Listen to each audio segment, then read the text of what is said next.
À ce que je vois, vous avez toujours du mal à voir, à concevoir mon but. Répétez-le encore une fois et je vous bute. Et qui, quoi, comment?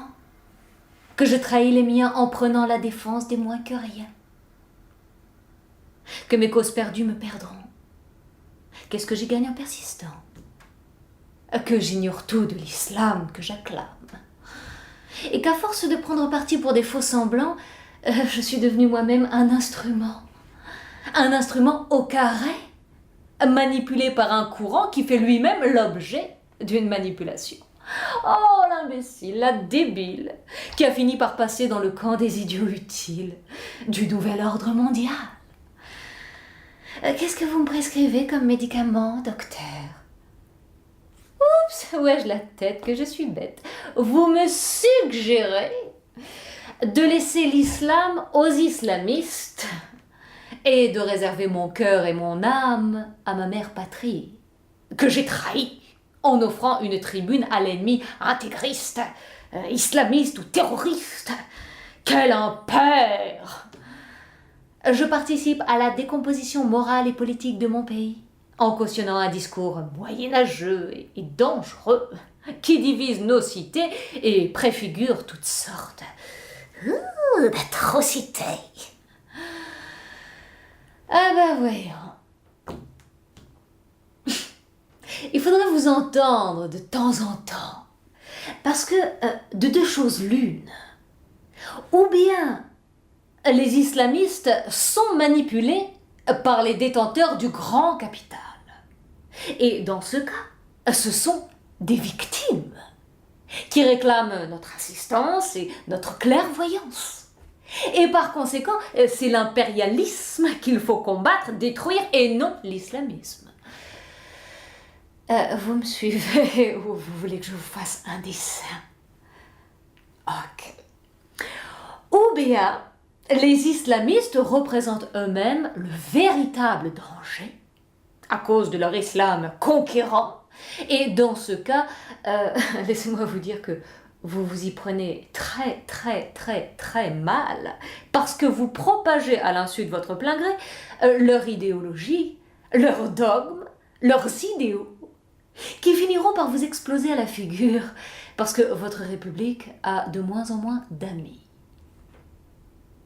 Et c'est moi que vous incriminez? Criminel! Mais pincez-moi, et plutôt 2 fois qu'une, pour que je réalise jusqu'à quel point vous êtes à côté de vos pompes. Oui, c'est tout ce que vous savez faire, pomper l'air, avec votre pitoyable savoir-faire. Vous me faites, mais alors, mourir de rire. Le burkini. Vous ignorez sans doute que pour un islamiste pur et dur, les femmes ne se baignent pas en public, jamais. Pour elles, il n'y a pas de fleuve tranquille.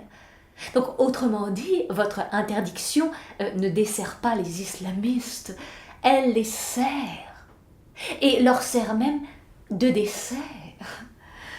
En revanche, le burkini, vous l'ôtez à celles qui sont réellement pudiques et sincères. Un décret par-ci, un décret par-là, pour attester à vos citoyens que la maison est bel et bien gardée et que la chasse aux intrus est plus légitime que jamais. Attention, la charia n'est pas loin. Elle est de l'autre côté du miroir. Vous avez même déroulé le tapis rouge sous ses pieds à l'Élysée pour un contrat par-ci, un contrat par-là. Réaliste? Non, impérialiste. Je trahis ma patrie, moi. Ah non. C'est vous qui la trahissez en la réduisant à des vers de terre. C'est vous qui la trahissez en triant parmi ses enfants pour ne garder que ce qui est plus blanc que blanc. Et c'est vous qui la trahissez en relativisant ses valeurs et en les vidant de toute grandeur, de toute splendeur. Ma patrie est pour tous et pour personne, et nul ne peut se l'approprier. Vous lui appartenez, mais elle ne vous appartient certainement pas. Les vrais patriotes doivent la servir sans contrepartie. C'est ça la patrie. Un don gratuit. Une ouverture sur autrui. Et ce n'est pas à elle, mais à vous de la fermer. Votre gueule. Tout ce qui touche au ciel la touche. Et elle n'en a cure des Français de souche.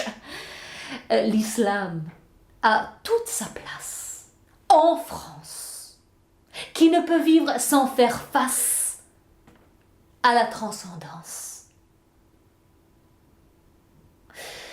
Quant à votre trace, cherchez-la, au lieu de croire qu'elle est toute trouvée.